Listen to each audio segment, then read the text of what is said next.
Hi എല്ലാവർക്കും ബിജീസ് കിച്ചൻ്റെ പുതിയൊരു വീഡിയോയിലേക്ക് സ്വാഗതം. ഞാൻ നിങ്ങളുടെ സ്വന്തം ചേച്ചി. എൻ്റെ പ്രിയപ്പെട്ട ഓരോരുത്തർ സുഖമായിട്ടിരിക്കുന്നു. ദൈവം സഹായിച്ച് ഇവിടെ സുഖമായിട്ടൊക്കെ ഇരിക്കുന്നു. ഇന്നൊരു ദിവസം ദൈവം ദാനമായി തന്ന് അതിന് ദൈവത്തിന് നന്ദി പറയാം. അപ്പോൾ ഇന്നത്തെ വീഡിയോ കണ്ടോ? കാണാത്തവരുണ്ടെങ്കിൽ ഒന്ന് കാണണേ. അപ്പോൾ ഇന്നത്തെ വീഡിയോയിൽ ഒത്തിരി പേര് പറഞ്ഞ് ഒത്തിരി സന്തോഷം, പ്രാർത്ഥന കേട്ടതിലൊക്കെ ദൈവം നമുക്ക് മറുപടി തന്നല്ലോ, പോയി നാട്ടിൽ പോയി എൻജോയ് ചെയ്തിട്ട് വാ എന്നൊക്കെ പറഞ്ഞ് സത്യം ഭയങ്കര സന്തോഷമായിരുന്നു. അമ്മയാണെങ്കിലും പ്രാർത്ഥിച്ചുകൊണ്ടിരിക്കുമായിരുന്നു. അപ്പോൾ റീച്ചാൻ പോകുന്നതിന് മുമ്പിട്ട് അമ്മയടുത്ത് ഞാൻ വിളിച്ചു പറഞ്ഞു, അമ്മ ഇങ്ങനെ പോവുക, പ്രാർത്ഥിക്കണേന്ന്. ഞാൻ ഫോൺ ചെയ്തപ്പോഴേ അമ്മ പാവം സ്വോത്രം പറഞ്ഞുകൊണ്ട് ഫോൺ എടുത്ത്, എന്നിട്ട് ഞാൻ ഇങ്ങനെ കുഴപ്പമില്ലാന്ന് പോയപ്പോൾ സത്യം പറഞ്ഞാൽ അമ്മ കരയുമായിരുന്നു. അമ്മ പറയാം, മക്കളെ ഇനി എനിക്ക് ഇത്രയും പ്രായമായി, ഇനിയും എത്ര നാൾ ഇരിക്കുമെന്നറിയത്തില്ല, ഒന്ന് കാണാനൊക്കെ ആഗ്രഹമുണ്ട്, ടിക്കറ്റ് വരെ ചിലപ്പം വരത്തില്ലെന്ന് നീ പറഞ്ഞോണേ ആകെ വിഷമമായി. അതൊക്കെ കേട്ടോണേ എനിക്കും അങ്ങ് വിഷമമായി. അപ്പോൾ നമ്മൾ ദൂരത്തിരിക്കുമ്പോൾ അറിയത്തില്ല അമ്മയുടെയൊക്കെ വില. അങ്ങനെ പോകാനൊക്കെ ആഗ്രഹിച്ചിരിക്കുന്നു. അപ്പോൾ ഞാനും കുഞ്ഞുങ്ങളൂടെ തന്നെ പോന്നേ. എനിക്കൊരു ടെൻഷനുണ്ട്. പിന്നെ ഇവർ ഡാഡിയുടെ ഒരു സിസ്റ്റർ, ഞങ്ങളിപ്പോൾ നാട്ടിൽ പോകുന്നത് കൊണ്ടാണ്. ഡാഡിക്കും അങ്ങനെ യാത്രയൊന്നും ചെയ്യാൻ വയ്യ. അവർ നാട്ടിൽ വരുന്നുണ്ട്. മെയ് 24 നാട്ടിൽ വന്നിട്ട് 27 ഒരു കല്യാണം, 28 ഞങ്ങളെല്ലാം കൂടെ തിരിച്ചിങ്ങ് വരും. അല്ലെങ്കിൽ ഞങ്ങൾ ഇവർ ഇല്ലായിരുന്നെങ്കിൽ ഞങ്ങൾ ജൂൺ ഫസ്റ്റ് വീക്കിലൊക്കെ വരത്തുള്ളായിരുന്നു. കാരണം ഇത്രയൊക്കെ ചിലവാക്കി പോയിട്ട് ഒരു മാസം പോലും നിൽക്കുന്നില്ല എന്ന് വെച്ചാലേ. അതുകൊണ്ട് ബെൻസിയും പറഞ്ഞ്, എടി ഒരു മാസം പോലും അങ്ങനെയാണെങ്കിൽ ഇല്ലല്ലോ. അപ്പം ഞാൻ അമ്മയടുത്ത് പറയും, ഇപ്പോഴേ ഞാൻ പറഞ്ഞാൽ ചെല്ലട്ടെ, എങ്ങൊന്നും ആരുടെ അടുത്തൊന്നും പോകാനൊന്നും പറ്റത്തില്ലായിരിക്കും. കാരണം അമ്മമാരുടെ കൂടെ അത്രയും നിൽക്കുന്നു, അവർക്ക് അത്രയും നല്ലത് സന്തോഷമാണ്. എല്ലാവർക്കും നന്ദി വീണ്ടും പറയുന്നു. ഓക്കെ.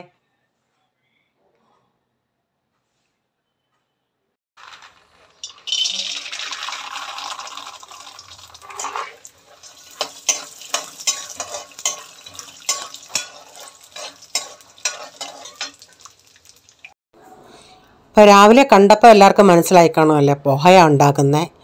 അപ്പോൾ ഇവിടെ പൊഹ കാണുമ്പം ഇവിടെ പ്രൈസിനും താല്പര്യമില്ല, പോളിനും താല്പര്യമില്ല. പോള് പിന്നെ പൊഹ കാണുമ്പം ഈ സേവ് ഇട്ട് അവന് കഴിക്കാൻ ഇഷ്ടമാണ്, ഈ ഭുജിയ സേവ്. അപ്പോൾ ഇല്ലായിരുന്നു ഇന്ന്. അപ്പോൾ അന്നേരം അവൻ പപ്പ അടുത്തോണ്ട്, പപ്പ ജിയോ മാർട്ടിൽ നമ്മൾ വിളിക്കുന്നുണ്ടെങ്കിൽ അവർ പെട്ടെന്ന് 10 മിനിറ്റിനകം കൊണ്ടുവരുമല്ലേ. അവനെ അതിൻ്റെ കൂടെ എന്തെങ്കിലും വേറെ എന്തെങ്കിലുമൊക്കെ ഇത്ര രൂപയിൽ ചിലപ്പോൾ എങ്ങാനും അവർ കുറച്ച് ഇതിൽ ആന്നേലും കൊണ്ടുവരും. അപ്പോൾ അങ്ങനെ പറഞ്ഞിട്ട് അത് കൊണ്ടുവന്നിട്ടാണ് അവൻ കഴിച്ചത്. അപ്പം ഞാൻ അപ്പുറത്ത് ചായയൊക്കെ അവിടെ തിളയ്ക്കുന്നുണ്ട്. ഇവിടെ ഉമ്മാർക്ക് കപ്പലണ്ടി അത് ഇഷ്ടമല്ലാത്തത് കൊണ്ട് ഞാൻ കപ്പലണ്ടി മൊത്തത്തിൽ ഇങ്ങ് വറുത്തിട്ട് ഇങ്ങ് കോരി. എനിക്കും റേച്ചാനും ഇതിൻ്റെ അത് കപ്പലണ്ടി ഇങ്ങനെ ഇടയ്ക്ക് കടിക്കുന്നത് ഭയങ്കര ഇഷ്ടമാണ്. എനിക്ക് ആ കപ്പലണ്ടി ഉണ്ടെങ്കിലേ പുക എനിക്കും ഇഷ്ടമുള്ളൂ. അതുകൊണ്ടാണ് കപ്പലണ്ടി എങ്ങാനും ഇടുന്നത്. പക്ഷേ ഈ പിള്ളേർക്ക് നേരെ തിരിച്ചാൽ ഇതിടുന്നത് ഇഷ്ടമല്ല. അപ്പം ഇവർക്ക് ഈ പാവ് ഭാജി, പാസ്ത അങ്ങനെയൊക്കെ ഉള്ളതാണെങ്കിൽ ഭയങ്കര ഇഷ്ടമാണ്. പെട്ടെന്ന് രാവിലെ കഴിക്കും ബ്രേക്ക്ഫാസ്റ്റ്. പക്ഷേ ഇതൊക്കെ ആണെങ്കിൽ ആർക്കും അത്ര താല്പര്യമില്ല. എന്നൊന്നും നമ്മൾ എന്താ ഈ ബ്രേക്ക്ഫാസ്റ്റ് ഉണ്ടാക്കുന്നത്. അതുപോലെ ദോശ ഇഡലി ഉണ്ടാക്കുവാന്നേലും ചിലപ്പോൾ അതിനോടും താല്പര്യമില്ല. അതുകൊണ്ട് ആഴ്ച ഒരു ദിവസമെങ്കിലും ഇത് ഉണ്ടാക്കുമ്പം കഴിച്ചുകൂടെ. അപ്പം ഞാൻ ഇതിൻ്റെ അകത്ത് ഇടുന്ന ഈ പച്ചമുളക് ഉണ്ടല്ലേ, അതും എനിക്ക് കഴിക്കാൻ ഇഷ്ടമാണ് കൂട്ടി. ഇവർക്കൊന്നും ഇഷ്ടമല്ല. അപ്പം ഞാൻ ഇന്നാണെങ്കിൽ ഒട്ടും, മറ്റേതാണെങ്കിൽ ഞാൻ 1-2 ടേബിൾ സ്പൂൺ വെള്ളം ഒഴിക്കുമായിരുന്നു. പക്ഷേ ഇന്ന് അതും ഒഴിച്ചില്ല. അങ്ങനെ ആകുമ്പോൾ നമുക്ക് അതൊന്ന് മിക്സായി കിട്ടാൻ ഒത്തിരി സമയം എടുക്കും. അല്ലാത്തപ്പം ഞാനൊരു ഇച്ചിരി വെള്ളം ഒഴിക്കുകയാണെങ്കിൽ നമുക്ക് പെട്ടെന്ന് അത് റെഡിയായി കിട്ടും. അപ്പോൾ ഇങ്ങനെ ആകുമ്പോൾ നമുക്കൊരിത്തിരി സമയം എടുക്കും. അപ്പോൾ ഇതിൻ്റെ അകത്ത് ഞാൻ ഉപ്പും ചേർത്തു, പിന്നെ ഇച്ചിരി പഞ്ചസാരയും ചേർത്ത് ഇപ്പം നാരങ്ങാ നീരൂടെ ചേർത്തിട്ടുണ്ട്. ഇനി മിക്സ് ചെയ്ത് ഞാൻ ഈ വീഡിയോ എഡിറ്റ് ചെയ്തിട്ട് ആദ്യം കുറേ വോയിസ് ഓവർ കൊടുത്തു. എന്നിട്ട് ഞാൻ കേട്ടോണ്ടേ ഞാൻ പറഞ്ഞതൊന്നും കേൾക്കാനില്ല. കാരണം എൻ്റെ മൊബൈലിന് എന്തോ പ്രോബ്ലം ആയെന്ന് തോന്നുന്നു. ഇനി ഇതൊക്കെ പുതിയത് എടുക്കാറൊക്കെ സമയമായി.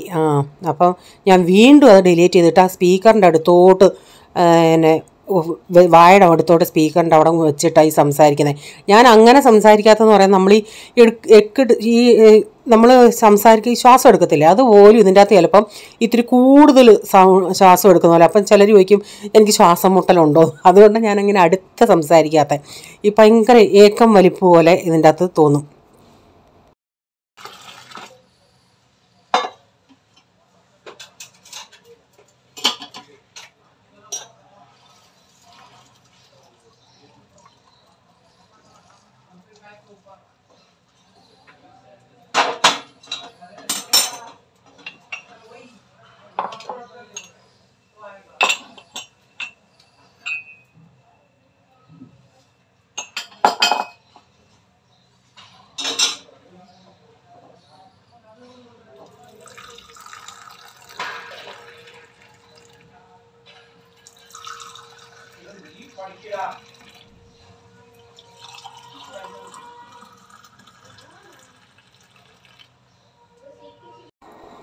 അപ്പം വാങ്ങിച്ച മീനൊക്കെ തീർന്ന് ഇനി ഈ മീൻകറിയൊക്കെ ഉണ്ടെങ്കിലേ നമുക്ക് എന്തെങ്കിലും ഒരു തോരനൂടെ ഉണ്ടാക്കിയാൽ മതി. ഈ പിള്ളേരെയും കൊണ്ട് എനിക്ക് പിന്നെ പ്രൈസമ്മോന് മീൻ അങ്ങനെ കഴിച്ചില്ലേലും അവൻ ആ ചാറ് കൂട്ടി കഴിക്കാൻ ഇഷ്ടമാണ്. ഇച്ചിരി മോരൂടെ ഉണ്ടെങ്കിൽ കുഴപ്പമില്ല. ഈ മീനില്ലാത്തതുകൊണ്ട് ഭയങ്കര ബുദ്ധിമുട്ടാണ് നമുക്ക്. എത്ര കറിയും കൂട്ടാനും കൊടുത്താലും അവർക്ക് അവൻ പൂർമോനാണെങ്കിൽ ചോദിക്കും അച്ചാറുണ്ടോ, അതുണ്ടോ, ഇതുണ്ടോ എന്നൊക്കെ ചോദിക്കും. പപ്പടം ഉണ്ടോ. മീൻകറി ഉണ്ടെങ്കിൽ ഒരു ഇച്ചിരി എരിവ് ചുമന്നൊക്കെ ഇരിക്കുമല്ലേ.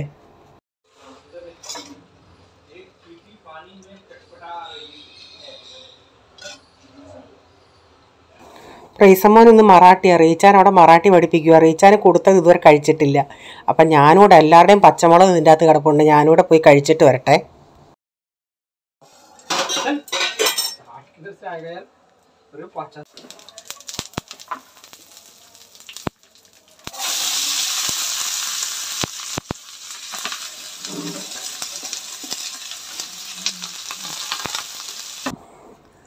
അപ്പം ഇന്നും ഞാൻ അന്നുണ്ടാക്കിയ എഗ്ഗ് ഇതുണ്ടല്ലേ, അതിവിടെ പിള്ളേർക്കും എല്ലാവർക്കും ഇഷ്ടമായി. അതുകൊണ്ട് ഞാൻ ചിന്തിച്ച് ഇന്നെന്താ വീണ്ടും ആ മെതേഡ് തന്നെ ചെയ്യാമെന്ന്. അവർക്ക് ഇഷ്ടമായതുകൊണ്ട് അങ്ങനെ അങ്ങ് ചെയ്യാമെന്ന് വെച്ച്. അപ്പോൾ ഈ സ്പാച്ചില ഉണ്ടല്ലോ, ഒരു പ്രാവശ്യം ഞാൻ ഇങ്ങനെ ഉപയോഗിച്ചുകൊണ്ട് എന്നോട് ആരോ ചോദിച്ചായിരുന്നു കമൻറ്റിൽ കൂടെ ഇത് എവിടെ നിന്ന് വാങ്ങിയതാണെന്ന്. ഇതെനിക്ക് എൻ്റെ അങ്കിളിൻ്റെ മോനും മരുമോളൂടെ വന്ന ഉടനെ ഇപ്പോൾ എത്ര ഞങ്ങൾ മീരാവടി താമസിക്കുമ്പോഴാണ് 4-5 വർഷമായെന്ന്, 4-5 വർഷമല്ല 6 വർഷമായെന്ന് തോന്നുന്നു. അന്നേരം ഈ കിച്ചൺ ഇങ്ങനെ സെറ്റ് ഇതുപോലുള്ള സ്പാച്ചുല വേറെ കുറേ സാധനങ്ങളൊക്കെ കൊണ്ടുവന്നായിരുന്നു. അതിൽ 1-2 എണ്ണമൊക്കെ എൻ്റെ ഞാൻ ഈ മാവൊക്കെ എടുക്കുന്നത് കണ്ടിട്ടുണ്ട്, അത് ഒടിഞ്ഞു പോയതാണ്.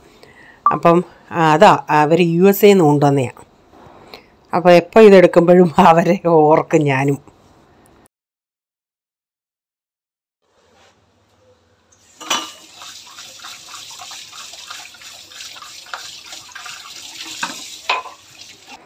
ഇപ്പം ഞാനെല്ലാം സോപ്പിട്ട് വച്ചാൽ ഇപ്പം ഞാൻ പറഞ്ഞില്ലേ ഈ എക്സോ ലിക്വിഡല്ല സോപ്പാണ് ഞാൻ ഇപ്രാവശ്യം എന്നാലും ഞാനത് ഒരാൾ പറഞ്ഞിട്ട് ഇങ്ങനെ ഉപയോഗിക്കുന്ന കാര്യം പറഞ്ഞോണ്ടേ ഞാനും അത് വാങ്ങിക്കാമെന്ന് വെച്ചു. അപ്പോഴേ റേച്ചൻ പറഞ്ഞു അത് നല്ലതല്ല, പാത്രത്തിലൊക്കെ ഒട്ടിയിരിക്കുന്നു. പണ്ട് ഞാനിങ്ങനെ വാങ്ങിച്ചിട്ടുണ്ട്. അപ്പോൾ ഇതുപോലെ നമുക്കറിയാമായിരുന്നു ഇങ്ങനെ വെള്ള പോലെ ഇരിക്കും, ചൂവിന് കഴിയില്ല. അതുകൊണ്ടാണ് ഞാൻ ഇങ്ങനെ കുറേ നേരം ഇട്ടങ്ങ് ഉരയ്ക്കുന്നത്. അല്ലെങ്കിൽ ഇത് ഉണങ്ങുമ്പോഴേ സോപ്പിൻ്റെ ഒരു ഇച്ചിരിയേലും അംശം ഉണ്ടെങ്കിൽ ഇങ്ങനെ വെള്ള പോലെ ഇങ്ങനെ പുള്ളിപ്പെട്ടിരിക്കും.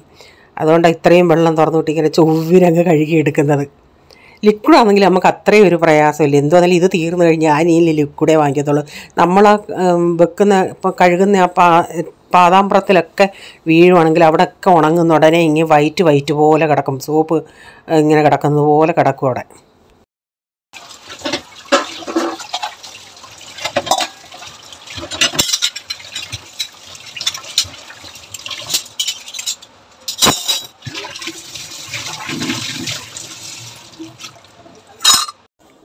അപ്പം ഞാനിത് ഇന്നലത്തെ വീഡിയോ അല്ല ഇട്ടത്. ഇതിപ്പം ഞാൻ ഇന്നലെ ഉച്ചയ്ക്ക് ഉണ്ടാക്കിയതാണ്. അപ്പോൾ രാത്രിയില്ല ബ്ലസൻ്റെ കമൻറ്റ് വന്നത്.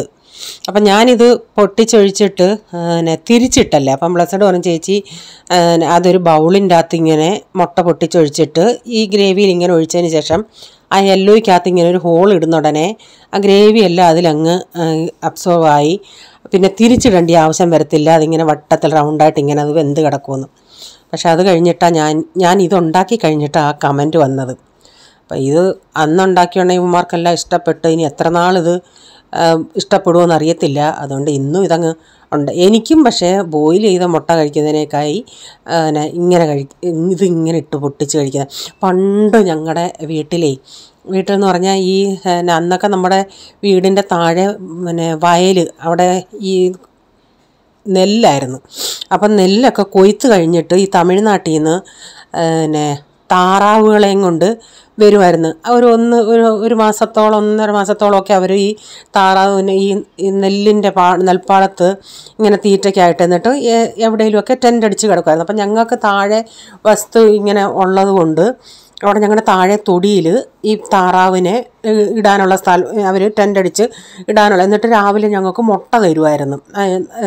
അങ്ങനെ നമ്മളവിടെ ഇടുന്നതുകൊണ്ട് നമുക്കതിന് പ്രതിഫലം പോലെ അവർ മുട്ട തരുമായിരുന്നു. എന്നിട്ട് അവർ തന്നെ അവിടെ കുക്കിങ്ങും ചെയ്യുന്നത്. അപ്പോൾ ഞങ്ങൾ കുഞ്ഞുങ്ങളായിരിക്കും, ഞങ്ങൾക്ക് ഇതൊക്കെ കാണാൻ ഇഷ്ടമാണ് കേട്ടോ. അവർ അവരുടെ എന്തുമൊക്കെ കറി വെക്കുന്ന ഒരു സാമ്പാർ അല്ലെങ്കിൽ ഇതുപോലെ ഇച്ചിരി സവാളൊക്കെ ഇട്ടിട്ട് ഈ മുട്ട പൊട്ടിച്ച് നോക്കി. അന്നേരം അവർ ചെയ്യുന്ന അന്ന് തൊട്ട് ഞാൻ കാണുമായിരുന്നു ഇത്. അവരിതുപോലെ മുട്ട പുഴുങ്ങുമല്ല, ഇതുപോലെ മുട്ട കുറേ മുട്ട എടുത്ത് ഇങ്ങനെ പൊട്ടിച്ചൊഴിക്കുക. രാത്രി ഇവരിങ്ങനെ നമ്മൾക്ക് കേൾക്കാം അവരുടെ സംസാരം. എനിക്ക് ഭയങ്കര ഇഷ്ടം ഈ തമിഴ് ഭാഷ. കലവല സംസാരിച്ചുകൊണ്ടിരിക്കും. അപ്പം ഞാനത് പൊട്ടിച്ചൊഴിച്ച് അത് അവിടെ അടച്ച് വെച്ചിട്ട് ചെറിയ തീയിൽ അവിടെ ഇരിപ്പുണ്ട്. അപ്പോഴത്തേക്ക് തുണിയൊക്കെ ആയായിരുന്നു. ഞാൻ തുണിയൊക്കെ ഒന്ന് എടുത്ത് ഇനി നനയ്ക്കാനുള്ളത് അവിടെ ബാക്കി കിടപ്പുണ്ട്. അവിടെ റീച്ചാൻ്റെ ഷർട്ടൊക്കെ അതിനിയും പിന്നെ നാളെ ആകുമ്പോഴത്തേക്കിന് വീണ്ടും അത് നിറയും. അപ്പോൾ ഇന്ന് അത് പറ്റാവുന്നതിന് അത്രയും ഞാൻ കഴുകിയെടുത്തു. എന്നിട്ട് ഇതെല്ലാം ഒന്ന് ഓരോ എടുത്തും കൊണ്ടുപോയി ഒന്ന് വിരിക്കട്ടെ. തുണിയെല്ലാം വിരിച്ചു വന്നപ്പോഴത്തേക്കിന് നമ്മുടെ മുട്ടയൊക്കെ റെഡിയായി. ഇന്നൊരു ഇച്ചിരി നേരം കൂടെ കിടന്നതുകൊണ്ട് പെട്ടെന്ന് തിരിച്ചിടാൻ പറ്റുമായിരുന്നു. പക്ഷേ ഞാനിപ്പോൾ തിരിച്ചിട്ടിട്ട് ഇച്ചിരി ലിക്വിഡ് പോലെ ഇത് ഉണ്ടല്ലേ, പക്ഷേ ഞാനത് ചപ്പാത്തിക്ക് എടുക്കാൻ നേരം അതങ്ങ് മൊത്തത്തിലങ്ങ് ഡ്രൈ റോസ്റ്റ് പോലെ അങ്ങ് ആവും. അതെല്ലാം കൂടെ മുട്ട വീണ്ടും അങ്ങ് ആ ലിക്വിഡെല്ലാം അങ്ങ് പിടിച്ചെടുക്കും. ഞങ്ങളുടെ ജോഷ് മോനുണ്ടല്ലോ, എൻ്റെ ബ്രദറിൻ്റെ മോൻ. അപ്പോൾ ഞങ്ങൾ കഴിഞ്ഞ പ്രാവശ്യം 2 വർഷത്തിന് ഇവിടെ നാട്ടിൽ പോയടനെ ഞങ്ങളുടെ പപ്പ കിടക്കുന്ന ഒരു കട്ടിലുണ്ടായിരുന്നു. പണ്ടൊക്കെ കട്ടിലൊക്കെ ഈ പ്ലാസ്റ്റിക് വരിഞ്ഞ കട്ടിലല്ലേ. അപ്പോൾ അതൊരിച്ചിരി അത് ഒന്ന് കത്തിപ്പോയ ഒരു സ്ഥലം ഉണ്ടായിരുന്നു. അവൻ അതിങ്ങനെ വലിച്ചൂരി കളയുമായിരുന്നു. അപ്പം ഞങ്ങൾ ചെല്ലുന്നെന്ന് അറിഞ്ഞോണ്ടേ അവനറിയാം അതിൻ്റെ അകത്ത് പോളായിരുന്നു കിടക്കുന്നതെന്ന്. ഇത് പോളച്ചാച്ചന് കിടക്കാനാണെന്നും പറഞ്ഞ് അവൻ്റെ പപ്പാഴത്തവൻ പറഞ്ഞത് കെട്ടി വെക്കുന്നത്. ഇപ്പോൾ അതവൻ തുടത്തിൽ അഴിച്ച് വെക്കത്തില്ല, അവൻ നന്നായിട്ട് സൂക്ഷിച്ച് വെച്ചേക്കുക പോളച്ചാച്ചന് കിടക്കാൻ വേണ്ടി. പാവം കൊച്ച്. പോളാണെങ്കിൽ അതിനേക്കായി എപ്പോഴും പറച്ചില്ല, അങ്ങ് തുള്ളിച്ചാടുക. ജേക്കിൻ്റെയും ജോഷിൻ്റെയും കൂടെ എനിക്ക് കളിക്കണം, ജേക്കിൻ്റെയും ജോഷിൻ്റെയും കൂടെ കളിക്കണമെന്നും പറഞ്ഞു. ഞാൻ അതിൻ്റെ ഇടയ്ക്ക് തൈരൊക്കെ ഒന്ന് ഉടച്ചെടുത്തായിരുന്നു. അപ്പോൾ ഉലുവാപ്പൊടിയും ചേർത്ത് ഇപ്പം കുറച്ച് ജീരകപ്പൊടിയും കൂടെ ചേർത്തിട്ടുണ്ട്. ഇനിയും കടുകൂടെ വറുത്താൽ മതി.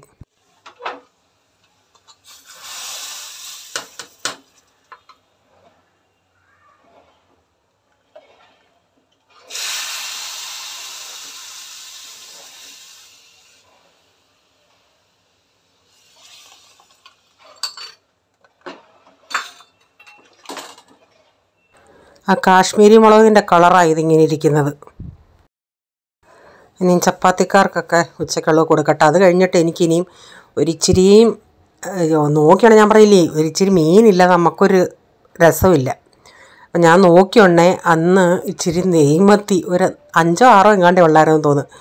വറക്കാനായിട്ട് നെയ്മത്തി ആയതുകൊണ്ട് വറക്കാമെന്നും പറഞ്ഞ് ഞാൻ എടുത്ത് വെച്ചിരുന്നതാണ്. ഞാൻ ചിന്തിച്ച് ഇന്നെന്നാ അതെടുത്ത് തോരൻ വയ്ക്കാമെന്ന്. എന്നിട്ട് ഇച്ചിരി ഉള്ളല്ലേ, ഇച്ചിരി ഉള്ളിയൊക്കെ കൂടുതലിട്ട് ഇത്തിരി പീര പോലെ ഉണ്ടെങ്കിൽ അതുണ്ടെങ്കിൽ ഒരിത്തിരി നമുക്ക് ഒരു ടേസ്റ്റ് പോലെ തോന്നും. അല്ലാതെ ഒരു വായിക്കൊരു രുചിയൊന്നുമില്ല. അപ്പോൾ നാട്ടിൽ നിന്ന് അന്ന് കൊണ്ടുവന്ന ഈ ഇരുമ്പം പുളി ഞാൻ ഉണങ്ങിയത് കുറച്ച് കൊണ്ടുവന്നായിരുന്നു. അപ്പോൾ അത് ചേരം വെള്ളത്തിൽ ഇട്ട് കഴുകി. ഞാൻ ആദ്യമായിട്ടാണ് ചെയ്യുന്നത് ഇത്, ഇരുമ്പം പുളിയൊക്കെ ഉണങ്ങിയത് എടുത്ത്. അപ്പോൾ അതിങ്ങനെ സവാളയിൽ ഇത് ഇട്ട് എന്നിട്ട് അല്ലാത്ത നമ്മുടെ പുളിയും ചേർക്കുന്നുണ്ട് ഇതിന്. കഴുകിയെണ്ണ അതിൻ്റെ പുളിയൊക്കെ പോയി കാണും. 2-3 പ്രാവശ്യം ഒന്ന് കഴുകിയെണ്ണ അത് അങ്ങ് സോഫ്റ്റായി ഇച്ചിരി വെള്ളത്തിൽ ഇട്ടപ്പോഴത്തേക്കിന്. അപ്പോൾ അതും ഒരു 2 സവാള അരിഞ്ഞിട്ടുണ്ട്. എന്നിട്ട് നല്ല 1.5 മുറി തേങ്ങയൊക്കെ ഇട്ട് ഇച്ചിരി പീര പോലെ, പീസില്ലെങ്കിലും പീര കഴിക്കാമല്ലോ നമുക്ക്. അപ്പോൾ ഇതൊന്ന് മിക്സ് ചെയ്തൊന്ന് അടപ്പത്ത് വെക്കട്ടെ. കഷ്ണങ്ങൾ കുറവാണ്, പീര കൂട്ടി കഴിക്കാമല്ലേ. അപ്പോൾ പ്രൈസമോൻ എക്സാം ആയതുകൊണ്ട് 4:30 വരെ ഉള്ളു. അപ്പോൾ ഇനി വരുമ്പോഴത്തേക്കിന് ബസ്സിങ് എത്തുമ്പോഴത്തേക്കിന് 5 മണിയൊക്കെ ആകാറാവും. അത് കഴിഞ്ഞ് പിന്നെ ഇച്ചിരി നേരം ഒന്ന് ഒരു അരമണിക്കൂർ അവനൊന്ന് ഇച്ചിരി കുറച്ച് നേരം ഒന്ന് റെസ്റ്റ് എടുത്ത് ഒന്ന് കളിക്കുകയോ അങ്ങനെ കാണും ചെയ്തോളാൻ പറയും. അത് കഴിഞ്ഞ് പിന്നെ ആ സമയം തൊട്ട് ഇവൻ്റെ പുറകേ ഇരിക്കണം, അല്ലെങ്കിൽ ഒരു രക്ഷയില്ല. എന്നിട്ട് ഞാൻ ഇന്ന് രാത്രി ഞങ്ങളുടെ പ്രാർത്ഥനയൊക്കെ കഴിഞ്ഞിട്ട് അവനോട് പറഞ്ഞു കുറച്ചുകൂടെ പഠിക്കാനുണ്ടായിരുന്നു. പഠിക്കാൻ നോക്കിയുണ്ടേ ഞാൻ അങ്ങ് അവിടെ നിന്ന് കഥ തുറന്ന് വന്നോണ്ടേ തലവഴിങ്ങേ മൂടി തുണി ഇട്ടിരുന്ന് പഠിക്കുമോ നോക്കിക്കോണേ. Became very angry when he learned that Shivaji had shifted to Pratapgarh because